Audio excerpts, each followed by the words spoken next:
Mike's Daily Podcast. FFF episode 985. Hello, it is Mike Matthews broadcasting from Cafe Anyway, located somewhere in Podcastro Valley, Mont, in the last place on earth. Today it's the return of the much-loved news feature, Matthews News. Plus we hear from Madame Rootabega, Valentino, and Bison Bentley.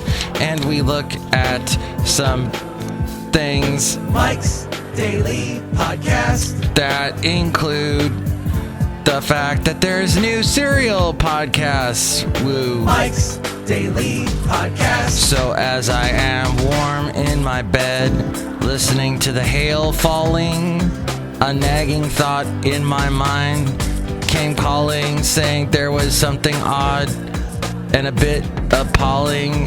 Why wasn't the sup pump hauling water out and making that loud flushing sound? Mike's Daily Podcast. I always hear that when the walls of water are falling down, Mike's which never happens Daily here in California. Podcast. Water coming out of the sky. Yeah! So I went outside at 4 a.m. and I saw the sup pump was broke. Thankfully, your host was smart enough not to stick his hand in the water to fiddle with the pump, since that would have been, I'd be talking to you after my electrocution death. You gotta be slightly smart to own a house. What was weird was, I heard that the sup pump wasn't working at 2 a.m. when the water was falling from the sky, the hail, there was some lightning, and Californians so happy we're getting some water finally. Of course, they're just going to tell us it's not enough. You're still in a drought, so don't use any water ever. Don't drink water. Don't leave California now is what they're going to tell us. Oh, before you do that, pay your property taxes, which are through the roof. So I heard that the sup pump wasn't working, and in my mind, I'm thinking about it, and then I dream. And you ever do that when you're thinking about something, and then when you dream, you actually then create a whole scenario? Like, I was in some weird, harbor, and there was like a hole in the ground, and I was opening up the hole, which is basically what the sup pump is, in this hole that's got water in it. And basically, if the water doesn't leave this hole, at some point, my garage is going to start to get water seeping in. So that's the whole point of the sup pump. But I'm dreaming about it in this dream, and then I see members of my ex-wife's family, because I guess I've been thinking about them. I was talking about them last show, along with talking about the whole thing. Now I'm going to start sniffing. Haley was sniffing a lot in the shows recently, and I'm doing it too. It's just crazy. But yeah, so all that was, and then I get up and then I see that in fact what I was dreaming about has come true, and the sup pump isn't working. Yes, that's a part of. I didn't even know what a sup pump was till I got to California, which is odd, of all places to have sup pumps. But we need them here when it rains. Oh, look, it just walked in. Hello, Michael Matthews, this is Madame Rootabega, and I am totally into some podcast. Yes, Serial, great show. I didn't listen to it at all last season. I started listening to the first season, and it starts off, it's all about Bo Bergdahl. What, Bo Bird Dog? No, it's, you want to say that in your mind, but it's a bird doll. And it talks about the switch off between him and the prisoners that we had. And I guess they're going to go into each episode, going more and more into his story, which is simultaneously on Capitol Hill, the Republicans are trying to create another Benghazi out of this and go further into why were these 5 prisoners exchanged for him when he there's some questions about what happened at his post. Did he leave his post? And Donald Trump saying he should be executed. He actually said Bo Bergdahl should be executed because he's a traitor. Yeah, because That's what Trump does, is say sensible things like that. And then there's the whole... this podcast going on simultaneously, along with what's happening actually in Washington, D.C. This may be even a bit... The numbers for the last serial, which I forget what that was about. Some case somebody was unfairly charged with committing a murder, and I think that's what it was. Anyway, you probably know because everybody apparently listened to it. It was one of the most listened to podcasts of all time. It was the most listened to, downloaded podcast of all time. So this one will probably break records because it seems to be a lot more timely, the subject matter. And that's the thing about podcasts, is still the explaining to people what it is. And I was having lunch with a friend of mine that I've only done 2 plays in my life. One of them was a Shakespeare play. That was the first one. And I did that back in college. And I'm still friends with a guy that was in the play with me. And he stayed in theater all these years. And we had a fantastic conversation. We had breakfast in downtown Pleasanton at this place where the walls have the paneling like a 70s place. The rumpus room. And we had big omelets, the both of us, in the middle of the afternoon, and chatted and talked for hours. And he asked me a lot of questions about podcasts. He's fascinated by podcasts, but he doesn't quite get what mine is about. He's never listened to it, and I can't explain this podcast. I guess it's just me talking. Mike Talks, which is also my handle on Twitter and Facebook, which you can reply and contact me on. And we read your comments on the section, emails from email, and your comment, not so comments. My email, mikesdailypodcast@gmail.com. So we discussed podcasts. He wants to do something similar in the vein of Serial, where he tackles interesting topics. Like, apparently, in the little town of Danville, which is just not so little anymore, it has a huge population. It's in the East Bay, but a nice little downtown area. It's apparently got this interesting history. Back in the 60s, a plane crashed into Danville. It crashed apparently somebody got into the pilots, into the cockpit, and killed the pilots. I never even heard of this, but it's one of the most amazing stories that took place in Danville that nobody remembers. And what was an interesting angle on the story that my friend Eric was talking about was how many people don't know about this story.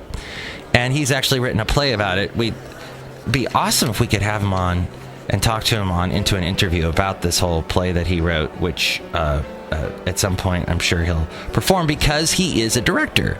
He's a director for a theater in downtown Danville, and he also acts still years after we did that play together. So he followed the theater path. I'm so happy for that. And I forgot to ask him about the movies that are out right now, because I have no idea. Last year, at least, I knew some of the movies that were being nominated for the Academy Awards. They haven't announced that yet, but they announced the Golden Globes. And I listened to the nominations for the Golden Globes this year. I had no idea. The only one that sticks out is Sylvester Stallone. He's in that Creed movie. And in the rest, I had no idea what these movies were. So out of the loop. So, Madame Rootabega, have you seen any movies? No, mostly I just listen to Serial, and I sit in my room and drink tea. Sounds good. Look who else just walked in. Hello there, Mike. This is Valentino, the party attendant. And this is Bison Bentley. Do you know that? Mike, so today you've got the Matthews News Day, and then is Kevin coming in? Yes, we're going to hopefully have Addendum with Kevin a little bit later on, and we'll find out some interesting things going on with him. But let's get to the wonderful Matthews News. Matthews News. So, the interesting thing about ISIS, which, to the point, which with Warren Olney, who I was mentioning that show earlier this week, he was talking about the sustainability of ISIS and how they're running out of money.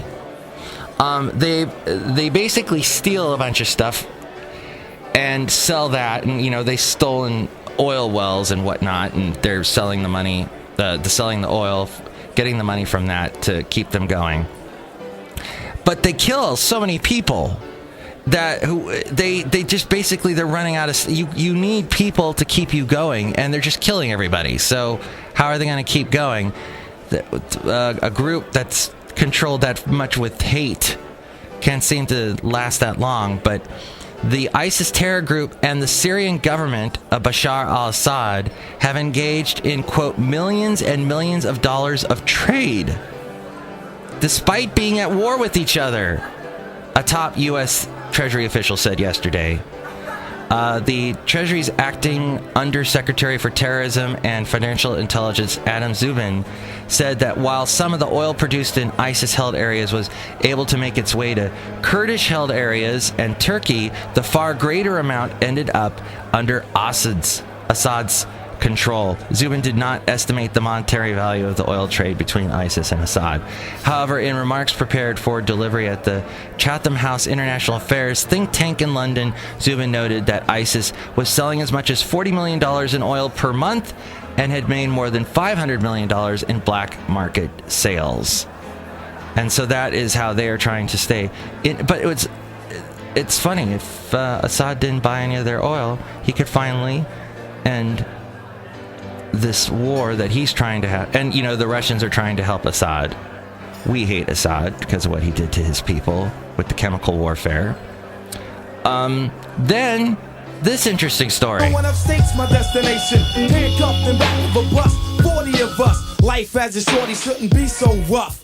But as the world turned, I learned life was hell. This was given to me by Haley. Is Bill Murray legally allowed to try and steal the Wu-Tang album for Martin Shkreli?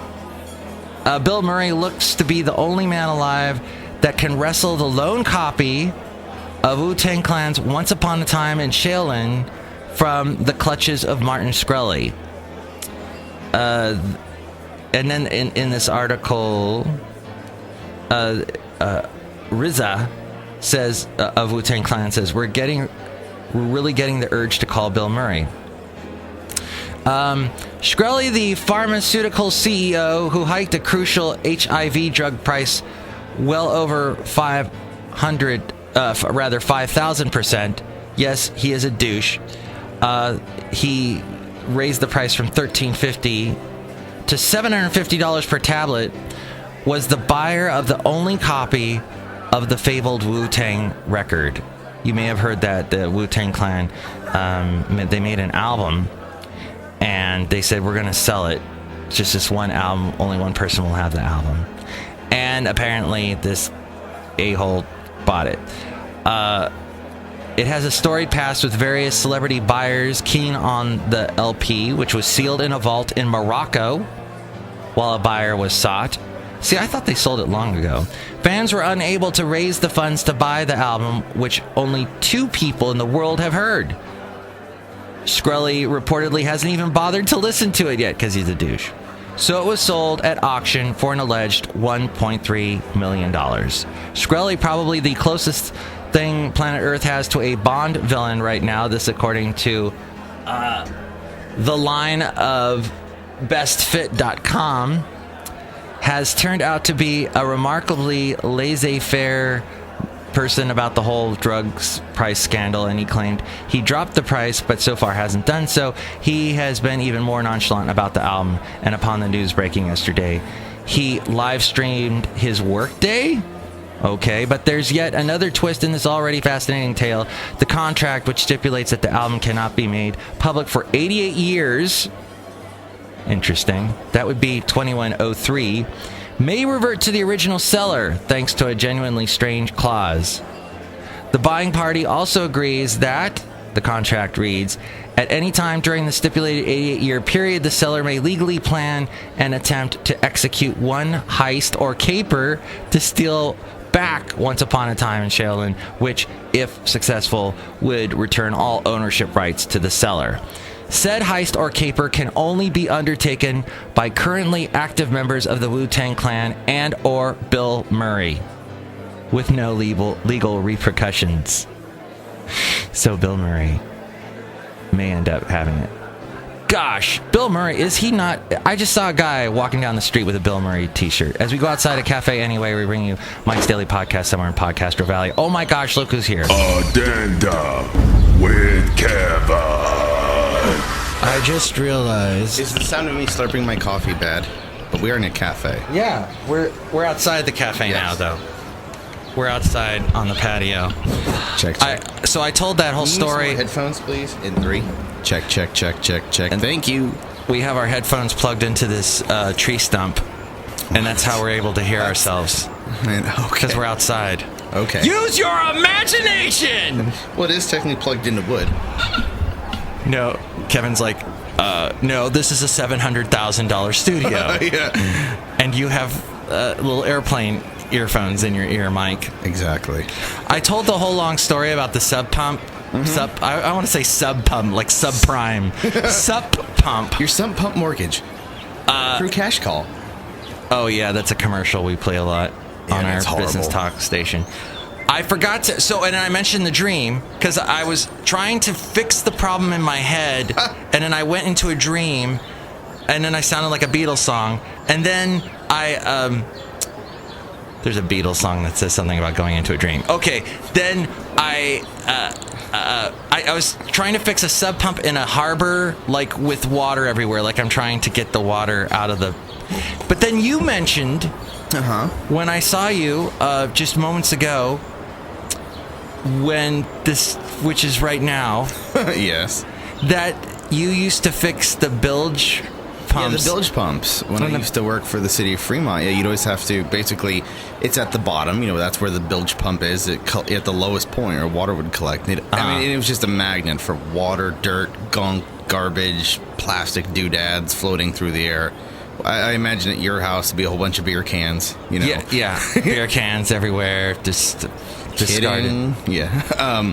Underwear with the elastic broken not elastic, working anymore, just littered. You just throw them out the door, out the window, in dramatic fashion. Yeah. I mean, there's not a lot going on. There's a float switch, which basically tells the pump to go on or off, and then there's the impeller. Unless the impeller or the motor are broken, there's no real reason you can't fix that yourself. Oh, okay. Kevin is a get-it-done kind of guy. I try. The man, if there's something wrong, he'll fix it. Check out this beat as my DJ revolves it. Yes. I don't think I quoted that lyric right. Ice if Ice there's Baby. a problem, I'll solve that. Check out this beat when my DJ revolves it. That's right. I missed a fun party on Saturday night, sounds like. Yeah, we did. We had a ton of fun. More fun than I should have had, if I'm honest. Wow. It was so great. You had a Prohibition party. Yes, we did, at 21A, where I work. We had our Prohibition party, which is, everyone was dressed like it was, the 30s when Prohibition was ended. When they signed the 21st Amendment on December the 5th, 1933. Wow. Fact of the day. After that, we cleaned up. We closed early that day because we had this big party. We got invited down to another brewery in San Leandro. I'd love to go. Yeah, sure, let's go. With all my very, very pretty coworkers. Don't mind if I do. Not at all. Let's go. I think that's amazing. All these guys make beer in San Leandro, and there's so many. And you have to go on the weekend because Cleefus is not open during the week. Yeah. So Cleefus, Yeah, so we went to that one, Cleefus. We had a lot of their new beers. We had their Milk Stout, which is very good. We had their Quad, which was impressive. Why is it called a quad? I believe it's fermented 4 times over, or at least that's what I've always been under the impression of. It's either that, but I don't think anyone really does it. I think it's just a really strong beer. It was like 13.9%. Oh, it was a heavy hitter. Oh, I wouldn't have been able to walk out the door at that point. Yeah, it was. Well, luckily we had a lot to eat. They basically barbecued like 140 whole chickens, beer can type chickens. How were the beer can chickens? Excellent. They were excellent, and we didn't sell 5 or 6 of them. You always have to have a little bit extra. So they just cut it up into quarters and put it all out for the employees and said, "Go nuts!" And what was the other cool thing you guys were gonna make? The beer can chicken. We did a brat simmered in back and black IPA. Who did this? Who made that? We got our chefs to come down from the city, from our pub in the city. Oh, yeah, we wonderful. I think it was the B team come down and they barbecued on like 4 barbecues. They're huge ones. They were seriously like 4 feet. They were those like tabletop grills, 4 feet by like 8 feet long. They had 4 of them just going all day. I think we ordered like well over 600 pounds of charcoal. Wow. We were just going and going and going all day long. Dang it, Kevin. I so was going to go over there. Did I tell you about the Slovakian girl incident? No. Okay. So I'm at Cleophas having my milk stout. Then, okay. And then I should say, actually, right after that, I had the quad, and they had a food truck outside. And this very attractive young blonde lady comes up to me, and she's got this thick accent and very Eastern European. And she's going, "What are you drinking?" Like, you just literally stepped up right now. "What are you drinking?" I'm having the quad. "Yeah, where I'm from, we drink those kinds of beers all the time." She's getting like what I would call like aggressively flirty. And I was like, you know what, I'm from, blah, blah, blah. And I'm telling her, and she's like laughing at all my jokes really loud. And I'm going, okay, hang on. I've been in this situation before. Hang on, something's up. And she's like, blah, blah, blah, blah, blah, blah. And his, "Oh, you see, does my accent sound familiar?" I was like, I guessed Ukraine. She's like, "Oh, you're so funny, you're so smart. See, I'm from Slovakia. We're very close to Ukrainians, blah, blah, blah, blah, blah." And I'm going, "Oh, cool, yada, yada. So what are you doing here? Just hanging out by yourself?" And she points.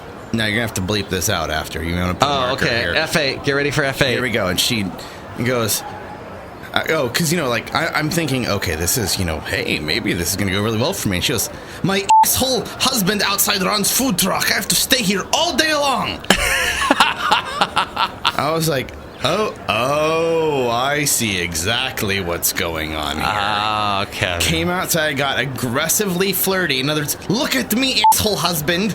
I'm talking to this guy at the bar. I'm talking to this guy who's, and we were in our formal wear, so we looked nice. Yeah. I thought we looked nice. You posted pictures on Facebook. Yeah, the whole 9 yards. We looked nice.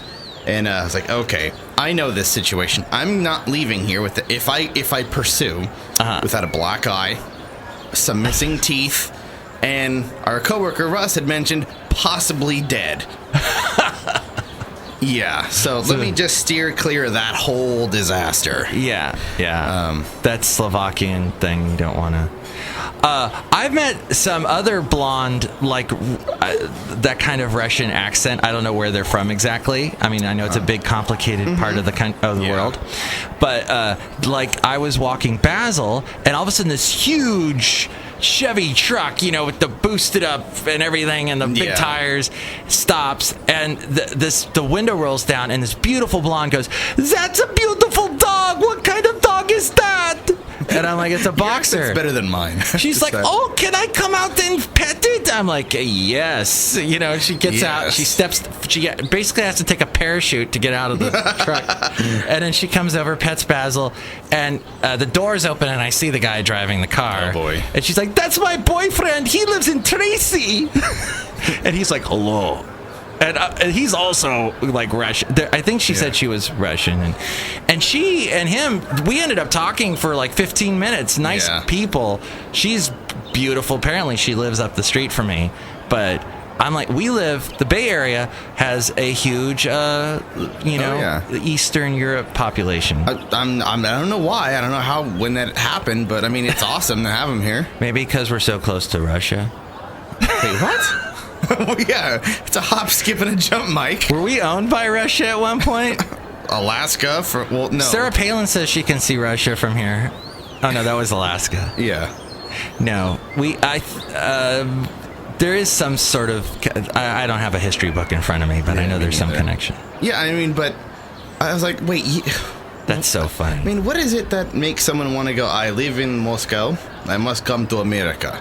You don't go to New York City. You don't go to Dallas or Miami. You want it where the sunshine is. Yeah, Castro Valley. Sure. Yeah, I don't know how you picked it, but go for it. Castro Valley. Yes. And then, I was going to say she was needing a green card, or citizenship. Now, did you talk to the boyfriend or just her? Him briefly. Okay. Yeah. Did he have that really PO'd look on his face? A little bit, yeah. Okay. I'm sure he's not stupid. He knows kind of what's going on. Oh, we're going to play this game. It's going to be a long night. And then you went to Drake's. Yes. So, because I work with the most ridiculously pretty young ladies at 21A, I'm not Facebook friends with them. They're not going to hear this. We get a phone call at like 11:30 or at least one of the young ladies did, and said, hey, we're over here drinking after hours. Do you want to come over? And she said, well, I'm with everybody from 21A. And he goes, bring them all down. Oh, and wow. we went there and had a blast and a half. I mean, all the best beers they have there. And they're a tremendous brewery if you've never been out there. Really big props to those guys. If you haven't been to Drake's Barrel House in San Leandro or to the dealership in Oakland, you're missing out. Interesting thing about Drake's, their original logo was a ship because they were named after Sir Francis Drake, whom I did a report on back in elementary school. Nice. But also, they then switched that logo to the Drake duck. The duck. The duck. Mallard. So you get those ducks symbols everywhere. It's awesome. Yeah, it's very clever. They put it all over the place. And as you sit outside of Drake's drinking your beer, you will see planes landing at the Oakland airport, but the private plane section. So, Taylor Swift's flying over in her jet and all that. Well, also, they have Hayward Hayward Executive Airport down there. Which all the little guys go to as well. Yes. That would be, though, on the other side. Wouldn't it be closer to the... I'm not going to discuss geography with you. Let me get my atlas out. That's closer to Chabot College. I want to tell you, we should... next time, I hope because you called me. I did. And invited me. I kind of sort of woke you up. You were kind of half in the bag when I called you. I was so tired, and I had drank... a toaster pastry from 21st Amendment, canned. And I was not, feeling of getting up. But had I known that so much... what I should have done was come down there earlier while you were doing your prohibition thing. Yeah. And thank you for introducing me to the owners. Last week we talked about how they were going to be coming over to the stations, and they were there, and they were awesome. They were swell dudes. And I posted a picture. Yes, I saw it. Oh, and speaking of today's podcast picture... And here's today's podcast picture. Is I don't know what, so why did I even bring it up? I don't know. Because we're going to take it. We're going to take that awesome photo. What? Should I take it? Yeah. Take it of something. We'll figure it out. Okay. We got time to go. Okay. I'm going to say what that picture is right after I say thank you, Kevin, for being on the show. Thank you very much for having me here at Cafe Anyway. Mike, it's Mikey Fikey. Great. The podcast picture is of the abominable snowman and the guy, that one with the beard, not Santa from Rudolph with the Red-Nosed Reindeer of claymation, stop motion, Christmas special that we all grew up with. Somebody put both those characters on their front lawn with some cute little Christmas tree decorations. You can see that holiday-esque picture at mikesdailypodcast.com. That is someone's house in Alameda on Thompson Street. If you go there, that is where you will find a bunch of every single house on this street on Thompson. I forget what streets, but you can find it just if you... Thompson doesn't go that far in Alameda. Anyway, check it out. If you want to see some, and you're in the Bay Area, see some cool Candy Cane Lane type thing,